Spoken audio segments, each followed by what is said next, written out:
Okay. Welcome to Comic Books on TV podcast, episode number 11, I think. Sounds right. Yeah, Hey, episode 11, and this is a special week because Flash, Arrow, Shield all took the week off. We'll try to get to Supergirl at the end, and Gotham will be next week. But so this is the All Jessica Jones podcast. Marvel dropped the second of the 4 or 5 planned Netflix series. At this point, it'll probably be more like 6 or 7. I'm hearing a Punisher series. They've confirmed Iron Fist, but all that can wait. Jessica Jones, we watched all 13 episodes, so I guess we're going to spoil the fuck out of this. yeah, if you have not seen Jessica Jones yet and you're listening to this, one, what are you doing with your life? You've had a full week. There are priorities and you need to take care of them.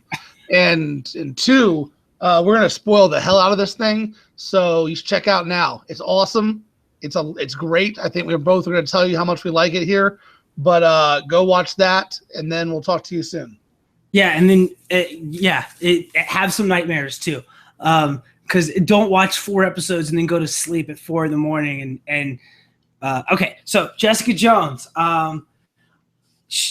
This was, I would say, not quite as good as Daredevil. If only it felt longer, but she was great. Kristen Ritter was the actress who played Jessica Jones was great. And above all else, all right. So before we actually break down the episode, this is what I wanted to talk about. If we're gonna rank all-time comic book villains on movies or TV, usually I would say Heath Ledger is bullet with a number 1 or number 1 with a bullet. Is David Tennant now number 2? Oh man. Like he was I think Heath Ledger is a solid number 1, and you can't. I don't think he even gets. I don't say he doesn't get close. He's very good. He's very creepy, but he doesn't. I don't think he's anywhere near quite that level. But outside of that, I mean, he's so much more interesting than anything anyone at Marvel's ever done, except for Loki.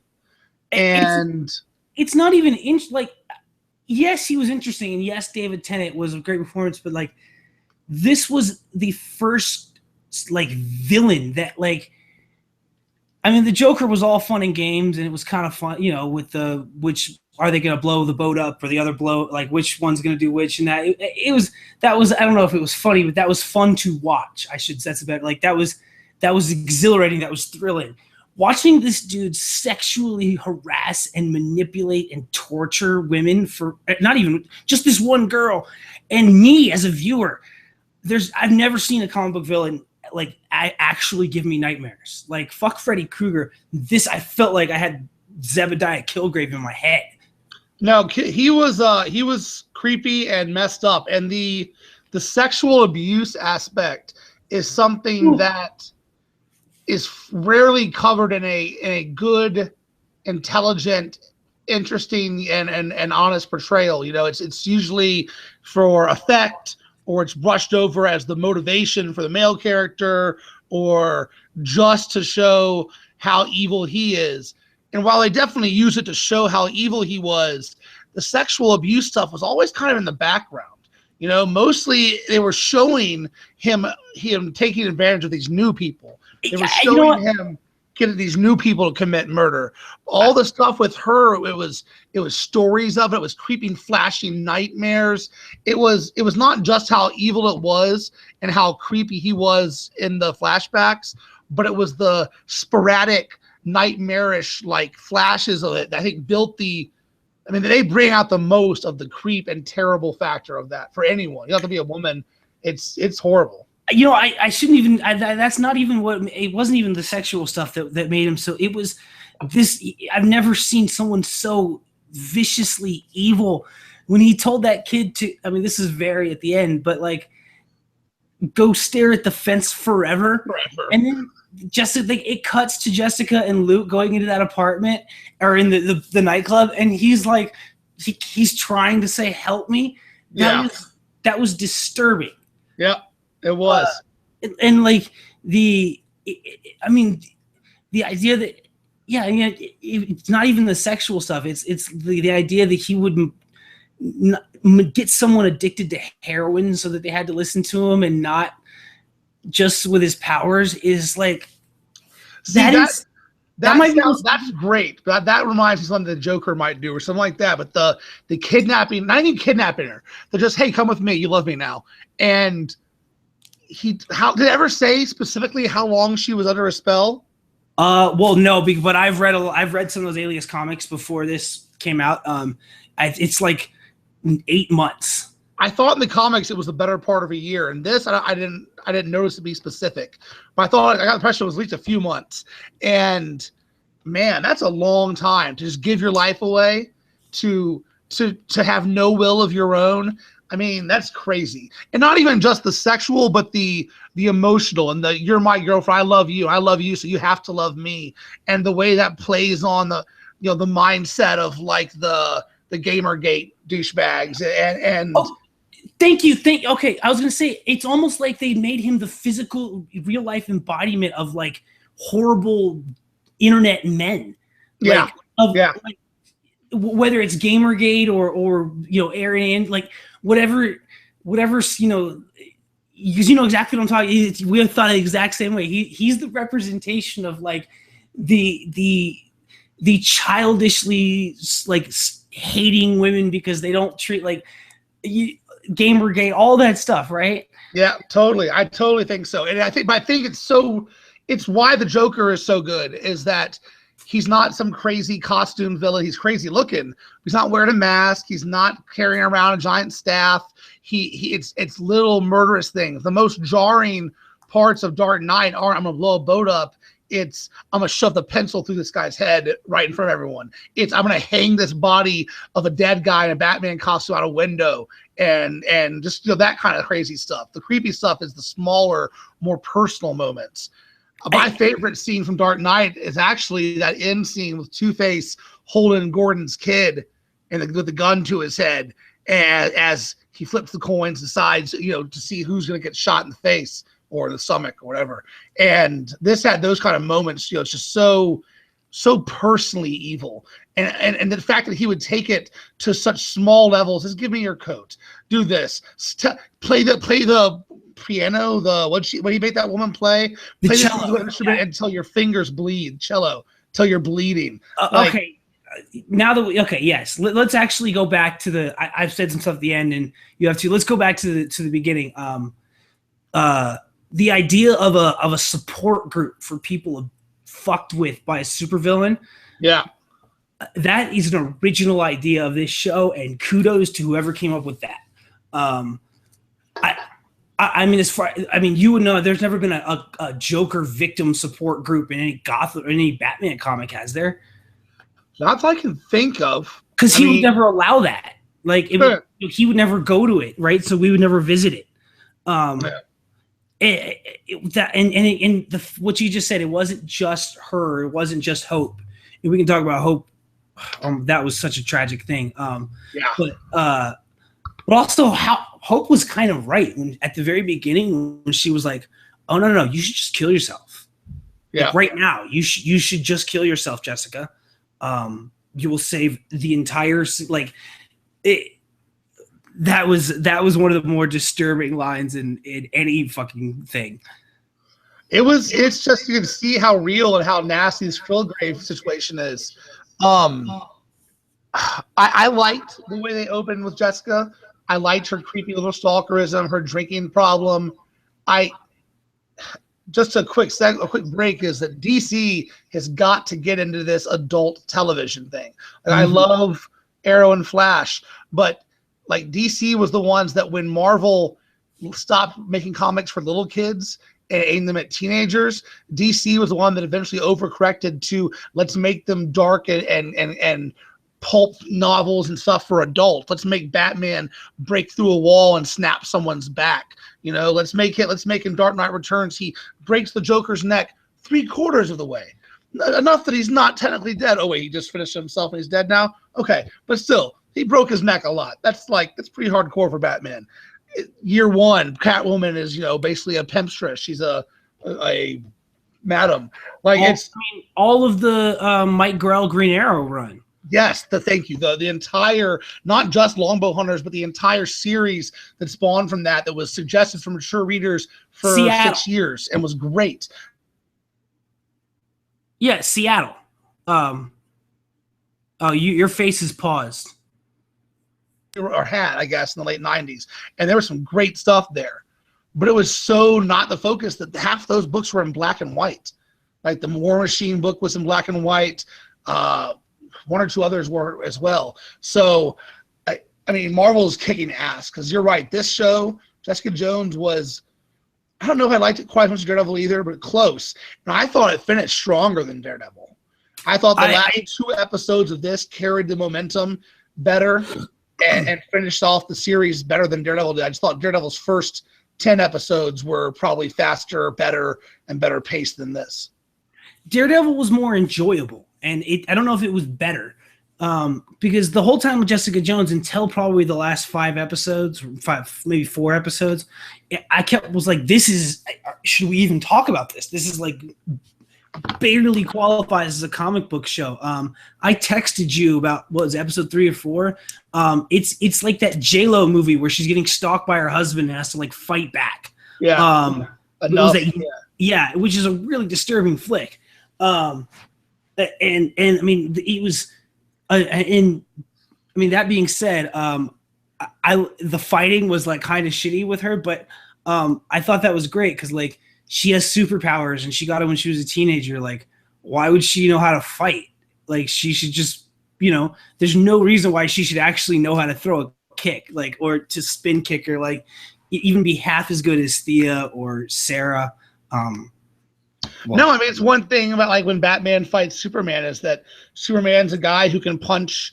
It's why for all, even despite all who will hate on it, including myself sometimes, in Man of Steel, it makes sense that Superman's left with very few options. He's destroyed the Phantom Zone generator, and here's Zod, a guy who was trained to fight and kill every day of his life, bred to be a soldier, who has just learned to use every power that took you 20 some odd years to learn. He's learned to use them in a day and a half.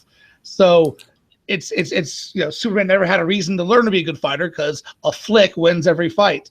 And so you're right, it makes sense. I mean, maybe she should take a kickboxing class like with her friend and learn how to be a decent fighter. But there's no reason that she should be a ninja or anything like that. Okay, so you just segued right to where I wanted to go. Like, Krysten Ritter was great, and as a lead female character was great. But let's be honest, what made this show actually like pop and feel alive and probably made it as good as it was not just David Tennant, but the entire supporting cast. Whether it's I mean, heck, I'm obviously Mike Coulter as Luke Cage probably made. I mean, he made the show as good as I love Luke Cage. And I told you when I heard him say that at Comic-Con, all I heard was that they had an audio recording of him saying "Sweet Christmas." I was like, boy, that sounds like someone that just smoked a big fat blunt. Two things: getting laid with Jessica Jones probably as good as smoking a blunt. I would hope so. And then also, he says it when he sees the fucking weed plants. Yep. It's a sweet Christmas. No, that was awesome. It was perfect. Sweet Christmas. I want to rip that. I want to rip that sound bite and keep it for like radio shows and just play it at the best moments because he was great. I'll tell you what really might have been my favorite thing was between this and Supergirl. Like, I've never gotten so much decently written estrogen off of my TV. Like, True Blood was very female centric, but it was just an orgy. It was like, hey, it's kind of a horror movie, sex time, which is cool for a while, but got a bit old after the second or third season as it just got crazier and crazier. And the motivations were just crazier and crazier. But in this, I mean, you're seeing Jessica Jones and I can't remember her best friend's name all of a sudden, just zoned out. Trish Walker. Yeah, Trish. And they're just they have actual conversations and they're hanging out at her house. And like, how often in media do you see women portrayed like a couple of friends hanging out doing regular crap like that? I thought it was really cool and really, I hope that chicks like this show and that women dig it. And same as Supergirl. I hope I wish my sisters had more cool female centric shows. And yeah, that are not just I mean Katniss or whatever. This was the teenage Jessica Jones and teenage Trish Walker. Those like 2 brief scenes, those were so good. And if there's a season 2, I almost hope it's like Jessica Jones and Hellcat. Yeah. No, that would be pretty cool. It was awesome. I hope there's a season 2. And, I mean, who knows? Because we know they're doing Luke Man. Are they doing Power? I mean, Luke Cage. They're doing Power Man and Iron Fist. Well, it'll be Luke Cage, and then Marvel did announce that Iron Fist will be after that. Like, but they're not doing a Heroes for Hire thing yet. No, potentially that would be season 2 of both of those shows together. That would be awesome. And you could even have. I mean, all I really knew about Jessica Jones going into this was that she was Luke Cage's baby mama. Right. From the comics during Civil War, especially because when Alias came out, I thought it was just a comic book adaptation of the what's her name, Jennifer Garner TV show. So I never read it. I didn't. I knew Jessica Jones. I didn't know Alias was about Jessica Jones until like a year ago, and they started talking about this. I've actually read a few of them. Brian Michael Bendis is like my favorite comic book writer ever. He's awesome. He wrote 60 years of Ultimate Spider-Man, and House of M and all that stuff. But this is an adult thing. And Luke Cage was his scenes were so much fun. Like that guy brought such a cool, like he was just fun. But I also like Malcolm. He had such a cool character arc going from junkie to spy to victim of Kilgrave to survivor of Kilgrave to actual helping Jessica. That was an awesome little character arc. It was. And no, you know what? He had the best character arc on the show. You're right, junkie to tragic junkie used by this horrible villain, to throwing away the body to help her. And then he's going to give up on it. He's so tired. But then the sister of the body he threw away helps him change his perspective. He was a cool character. I even liked Trinity as the powerful cheating on her wife lawyer. Yeah, I mean, she was what's her name? Carrie Ann Moss. Yes, Carrie Ann Moss. This is the first thing I think I've seen her in since The Matrix, probably. I recall her in some like Red Planet, maybe, and that was probably before the second 2 Matrix movies. Was that with Ice Cube? No, that was Ghosts of Mars, and it was way better. Okay, because that movie's awesome. That movie is awesome. But no, the Jerry Hogarth. She's an adaptation of a real character, Jaren Hogarth. But boy, it was disturbing. And then all of this was awesome. And then David Tennant walking into. I could have just watched the whole show of David Tennant commanding people of what to do. When he walks into that house and is like, "Kids, you should be seen and not heard," and the kids get shut up and into the closet. Like that is so fucked up. Yeah, that's pretty awesome. Oh man, that guy was the most terrifying villain I've ever. The implications of him, he could walk into Avengers Tower and talk to Tony Stark or Captain America. But that's not what he wants. He just wants to, the one girl that doesn't want him, which is it's such a petty, again, it's such a perfect petty internet, oh my God, all the dudes who have those girls that never wanted them and they get all spiteful and hateful toward women, he's that guy. Yeah, the Santa Monica shooter a couple of years ago. Yes. Perfect example of him. No, yeah, he was great. He was great. I just was gonna say shit. But yeah, this was I thought the Luke Cage parts probably were the best parts, and I'm not sure what that says about. And Kristen Ritter's good. She's just not. She's fine. But this Mike Colter cat seems like, I want to watch a show with that guy. That guy's cool. But what you were saying earlier, this was like a The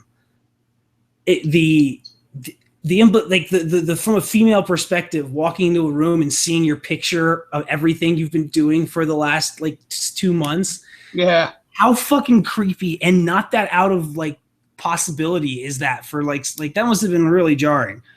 Yeah, no, because it's not at all like, oh, that's totally unreal. That could never happen. You're like, yeah, that probably happens a lot. Maybe you don't walk into it. Maybe you find on an email or some crap, but that probably happens way more often than you want to think about. Right. But I did love Jessica's casual use of her powers the whole time. You know, pulling apart a door, snapping a chain. She's just really like it was just such a casual use. They didn't really glorify it at all. They barely showed her using them. Yeah, I wasn't blown away by that aspect. I wasn't blown away by the wire work for some of the effects. Not that it was bad, but it just didn't seem up to par with the incredible physical work done on Daredevil. Like when she'd fly, the wire work it looked like an old Chinese movie. Like it just didn't seem quite right. Oh, I was going to go with a worse insult than that. It looked like X3X. Yeah. Yo, you're totally right. Like when Beast is jumping across something and you see no physical musculature, just carried and set down basically. Yeah. It was not great there. And that was surprising because their budget was a beautiful show, a dark, creepy show, wonderfully filmed. But you would think there might, it is when it comes down to it, a superhero show. You're trying to tie it in with Daredevil and Luke Cage. These two are stopping cars and I don't know. It was creepy. It was really, definitely handled. But I could have gone for a little bit more of the meat. Yeah, and Rosario Dawson being the little the nail of the Marvel television universe. Yeah, I love to see her show up on S.H.I.E.L.D. That would be awesome. Like for this little character, they don't even need to bring her to the movies, but she's not doing anything. She's filming Clerks 3 right now. She's got time for this. I mean, as far as the movie, she is the one of these. I mean, the Netflix crew is a lot of movie actors. What's his name that played Matt Murdock? Charlie Cox. Movie actor has been in plenty of films.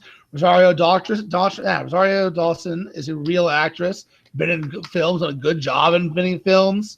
David Tennant's been in movies. Like these guys are not TV actors.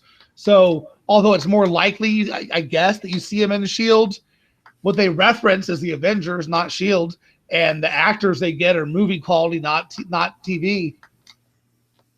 I think D'Onofrio. Well, I guess he's been in lots of things. Because he was on C TV for years, but yeah, he was in The Cell. He's been in lots of movies, horror movies, and he was the Bug in Men in Black. I was just gonna say Men in Black, yeah. But either way, like minor flaws in a overwhelmingly dark, disturbing. I mean, Daredevil I burned through and like had such a blast. This was like it fucked with my head and like David Tennant, like they didn't show Kilgrave the first few episodes. They just showed the effects of Kilgrave. Like when a little girl comes up to him or comes up to her in the middle of the street and is like, a man says to do this, and it's just, oh my God, the fact that he would just use a little girl. I mean, it's so fucked up. The guy that lost his kid because Kilgrave made him drive him around New York. Yeah. Yeah, Kilgrave's fucked up, man. That's for damn sure.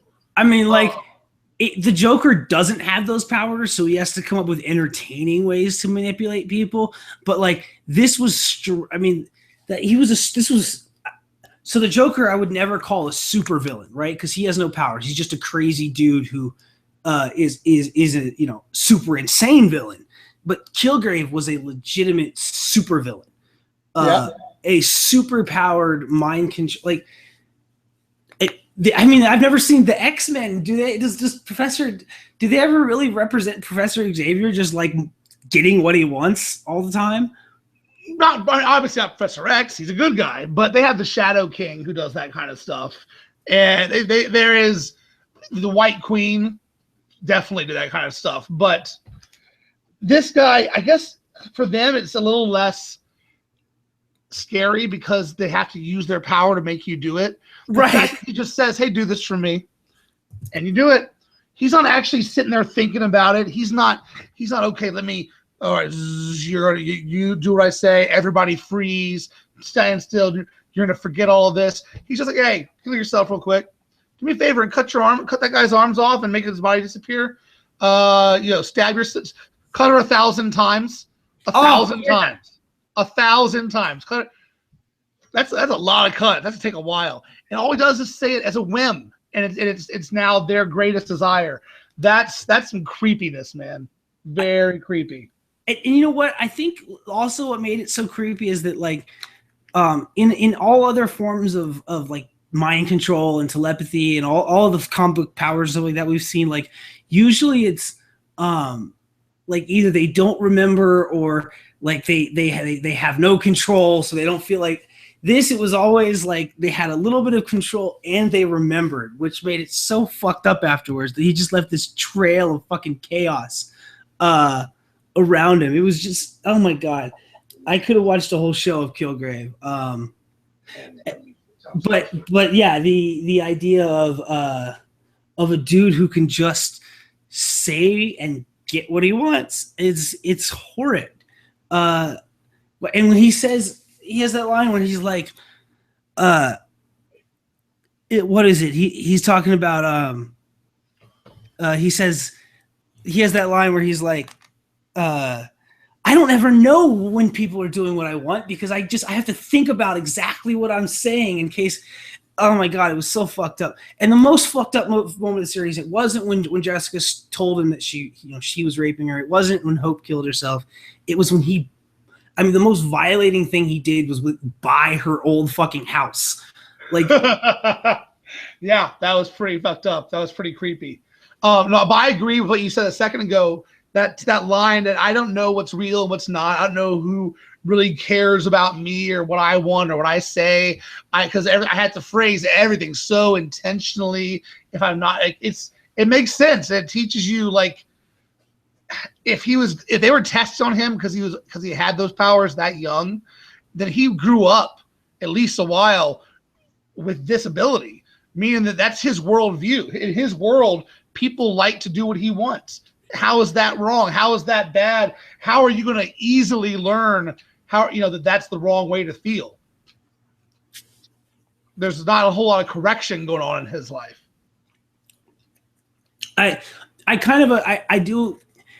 He was so evil and he hurt so many people. Both Hope and the guy who ended up becoming one of my favorite Captain America villains of all things, both were like, no, he just needs to die, or you need to die. This just needs to end. But when the cop who we got to slowly see from him choking Trish out, yeah, to then becoming the guy who ends up becoming Marvel's Nuke, who is a fucking roided up lunatic who paints an American flag on his face and goes on a murderous rampage. So I hope that we get a season 2, and they're just like I hope that Curtis eventually paints a fucking T on his face. This guy has got to, even if it's just he paints red, white, and blue across, that would still be pretty nuts. I see no reason why we shouldn't expect Nuke to be in this. They may not call him Nuke, but they got him by his real name. And why wouldn't he be codenamed Nuke? I think it makes perfect sense. He's obviously losing it. Why bother setting him up so well if you're not going to use him? I fully expect to see him either here or somewhere else. Yeah, it would be really cool if like Luke runs into him and like, because they said Jessica's not going to be a main cast member of Luke, but she is going to be in the show of Luke Cage. So I wonder like their episode could deal with that or something. Yeah. I think it's cool Jessica Jones has her own show and isn't just in this as Luke Cage's girlfriend or something. But I will be curious to see how long they do that before falling into she's his baby mom in the comics, and I assume they are. I guess I don't know if she still is, but she was.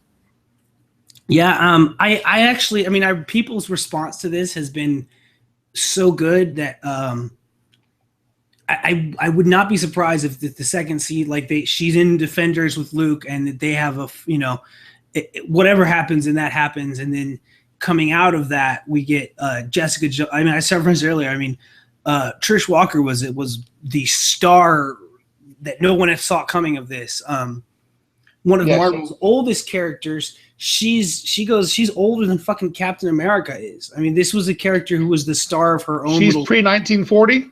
She's Patsy's life, which was like a non-superhero show or a non-superhero comic of just like, it was Archie. It was like it was like a teen life comic. Those were pretty popular back then. Right. And it was published under what was Marvel before that, like Variant or something. Before it became Marvel, it was shit. There was some other name because DC was National Comics and Marvel was I can't remember. But either way, like she was one of the few characters who was like they were still publishing, and when they stopped publishing her, was like the month that Fantastic Four came out. Yeah. And so that like in the background of Fantastic Four #2, there's like they're at a cocktail party and Sue Storm is like talking to Patsy. That's pretty funny. And she had red hair back then, and then eventually it was even the show was good enough and at least had the Marvel like, you know, you need to reference here and this, and you know, just to make the comic book fans happy. Like they had that on point with you know, her having a previous redheaded, you know, show. Yeah, that's pretty cool. Let's see, I've got about 10 more minutes, and then I've got to get rolling. Do you want to wrap up, or you want to come back and do a second half tomorrow? We've done about 30 minutes right now. Yeah, let's just wrap up. We'll do a short episode this week. So anyway, Jessica Jones.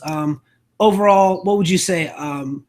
So we're about halfway through Gotham. We're about halfway through Shield, Arrow, and Flash. We have and we'll have yet to to see Agent Carter or the other short season show, Legends of Tomorrow. But compared to Daredevil and the other shows that have aired this season, what would you say as like a completion? I would say, without giving an official letter grade, I would say that the top two are still Flash and Daredevil, but I would say this is very close. Not as much fun as Arrow, much more realistic, much tighter writing. I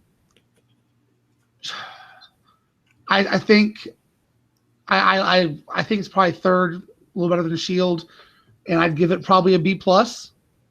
Yeah, I would say it's overall it's an A- or a B. I mean, it was pretty damn good. I think I might be a little harsh with B+. Though I do feel like it could have. Most times I want longer things, and maybe we wouldn't have got little moments like the kid on the fence forever, and then going back to him. But yeah. 13 was probably like 2 or 3 too many. Yeah, I agree. We talk a lot about how these short season shows have an advantage over the network 23 episode seasons because they don't have to play out these year-long arcs. They don't have to have episodes that are filler, and they can just get down to telling a great story. And yet they still seem to not write their story for their amount of episodes. Even Daredevil, I thought the last 2 episodes kind of lost some of what was going on and lost their momentum. And no show should we lose our momentum in the last 2 episodes. And this one could like the second to last episode had the Luke Cage fight, and that was great. But the third one, I don't know. It was really well done. That fight scene with all the people. I think my only problem was I felt like by that point, once she decided he was going to die, if I'm her, I just throw a baseball through his head from 50 yards away a long time ago. I was thinking the exact same thing. I mean, like Will was thinking Nuke was thinking the exact same thing at the beginning when he was like, "Oh no, we just need to get a sniper rifle." Like, yeah. Let me just. What are you talking about? Yeah. Once she decided that she was gonna kill him, it should have made everything way easier. And yeah, you're right. And once she decided that she wasn't controlled by him, just literally, I mean. Yeah, I felt like we should just throw a baseball through his head. you're Superwoman. There's no reason that you can't just grab a rock, a baseball, something, and just thump, and then his head's gone, or there's a giant hole in it. Either way, it's done. Like she says, they established in like the 3rd episode that once he's knocked out from the painkiller, that his power doesn't work anymore, and so he had to stay at least somewhat on to keep that guy doing what he wanted. Otherwise, he could just say, "Hey, put me down, create surgery. I'll be up in less than 12 hours, and so when I wake back up, then I'll tell you what else I want." But so they know that. They know that they kill him, it wears off. And so when she was just trying to get evidence to free Hope, okay, I get it. But once Hope was out, once she was out of jail when she killed herself. Once she was free, I put a baseball through his head. So I thought that how much more effort it took and her slowly wading through all those people to walk across them to then play her awesome game of pretending to be under control. Like, it was really well done. But man, I would have thrown a baseball through his head and it would have been done. Oh, okay, well, before we end, that was your funny idea. My funny idea was to just get a bunch of foreigners that don't understand what he's saying. Right. Everyone kill themselves. Okay. Yeah.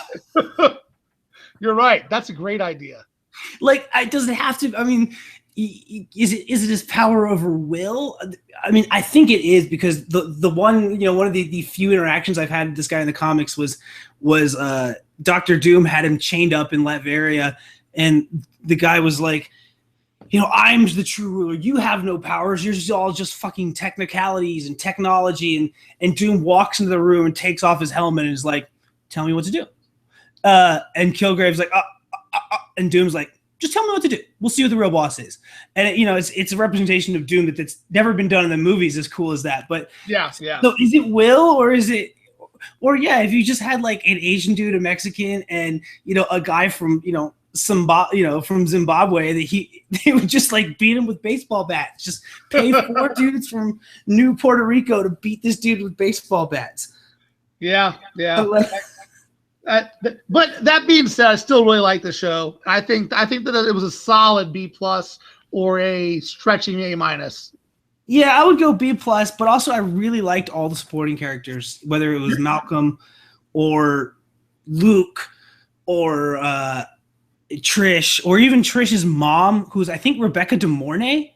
No, wasn't Rebecca De Mornay, because I used to have obsessed with Rebecca De Mornay. I would have noticed that. Are you sure? Yeah. I thought I read that on the internet that's who that was. No. I don't think so. God, if so, I'm sorry, Rebecca De Mornay. But whoever it was very good. And I love Trish.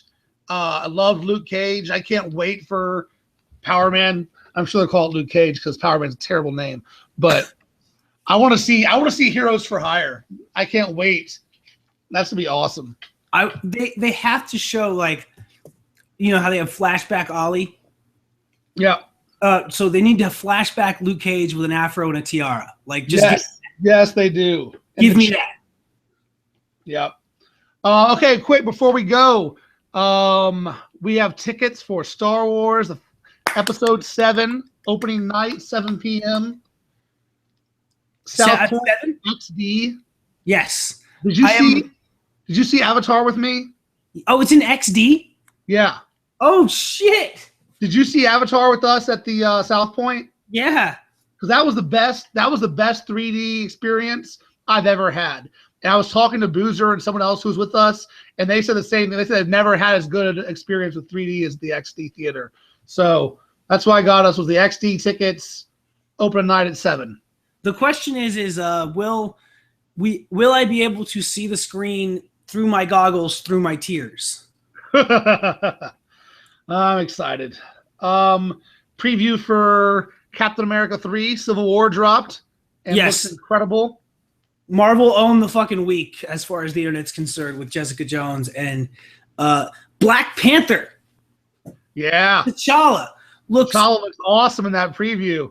And that final scene with Bucky and Cap just beating Iron Man down was really impressive. The Russo brothers, they can really set up a movie. I am. That was my favorite comic ever. Was Civil War, and actually, it wasn't even really Civil War, the actual Mark Millar series. It was the spin-off series of it, of people dealing with the fallout. But they as long as they can find a reason that doesn't involve secret identities and an X-Men blowing himself up, we're good. And Shield's been kind of setting it up, and I can't wait for that.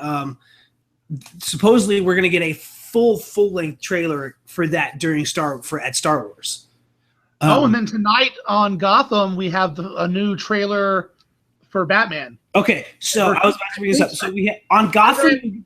I read there tonight. I don't know if this will end up happening. What I originally read like 3 weeks ago was Gotham was going to feature a Batman vs Superman trailer from Batman's perspective, and Supergirl's have a trailer from Superman's perspective. So there's so supposedly there's a teaser for those on each of those shows tonight, and then at 11:15 or 11:30 tonight, 11:15 I think, because it went so well for Marvel last week when they all showed up on Jimmy Kimmel, Henry Cavill, Ben Affleck, are going to be on Jimmy Kimmel. Well, nice, smart move. I'm surprised Marvel's not make them go to Conan. Don't let them on Kimmel. Make Fallon get those guys. We're not going to put that's straight capitalism for them selling, ad slots and time to the competition. Yeah. No, there's no competition. Everybody's going to see Civil War, and then everybody's going to go see Justice League. What are we all talking about here? I think. Which one makes more money? I think Batman vs Superman.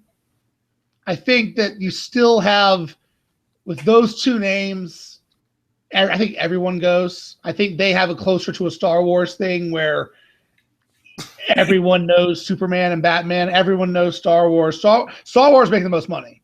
Yeah, I was gonna say you just took my answer. I hope that you were gonna answer Batman Superman, or say you didn't know, and then my answer was gonna be, oh no, the real answer is that Star Wars is going to make all the money. Yeah, I think Batman Superman could feasibly do $1 billion domestically. I think that Star Wars could feasibly do $2 billion worldwide. I think it's going to. I have heard that Batman Superman is fantastic from a few podcasts, and then someone who actually works in the comic industry. They're saying that it's really effing good, and as a lot of people don't like they all make their money, and Avengers 2 made is the fourth grossest movie of all time, and no one really liked it that much. Yeah. I think that Cap and them, I think they're both going to be excellent, and then that's going to drive them both through the roof. I agree. I think that Deadpool is that kick things off like crazy. I think the Batman Superman will pull from, despite there being a fatigue for Dark Knight Rises. I think everyone still thinks of The Dark Knight as the best comic movie. Not everyone, but a lot of people. And so that will bring a lot of clout just being a new Batman movie. I think that the fact that it has Batman and Superman is going to be pretty big. And I think the last Avengers, you're right, was not as good. And I feel like despite me disagreeing, I think a lot of people thought the last Iron Man wasn't that good. So I think there might be about time for a little bit of fatigue on some of the Avengers stuff. Although I think this movie is going to be fucking kick-ass, so I don't think it'll be so bad. I was going to say, but the exception to that was, Ant-Man was fantastic, but the exception to that was Winter Soldier. It blew everybody's expectations. It did indeed. It did. And, you're right. But people really don't understand is that, people like Henry Cavill, and people like Jessica Jones and all that stuff. People really, really, really, really like Chris Evans. Yeah, they do. Great. The world just loves that guy. Did you ever see Snowpiercer? Yeah, love Snowpiercer. That's my last thing. This is watch Jessica Jones, but also stream Snowpiercer on Netflix. So good idea. All right, I gotta go. I will talk to you soon. And this week was a little bit of a shorter comic books on TV. Next week we'll do a little more, and we'll discuss this week's Gotham as well as last week's Gotham as well as all of this week's corral of I guess not fall finales, but the last episode before the fall finale, or whatever reason it is. That this week is huge. This week is we get a 2-hour movie in the middle of the week. I mean, we just I'm tempted to not watch Flash Tuesday tomorrow. Watching both. Why I wonder if it'll play that way, or if they'll go the other way and it'll play like, well, they have to repeat some things for people who didn't see the first one. Well, I mean, they may have to repeat some things, but as opposed to last year, it is going to play like a 2-night connected movie. So it's pretty exciting. I could not be more excited for that. Anyway, it's a good time to be a nerd. And Star Wars comes out next week, so yes. All right, I'll talk to you soon, buddy. All right, peace.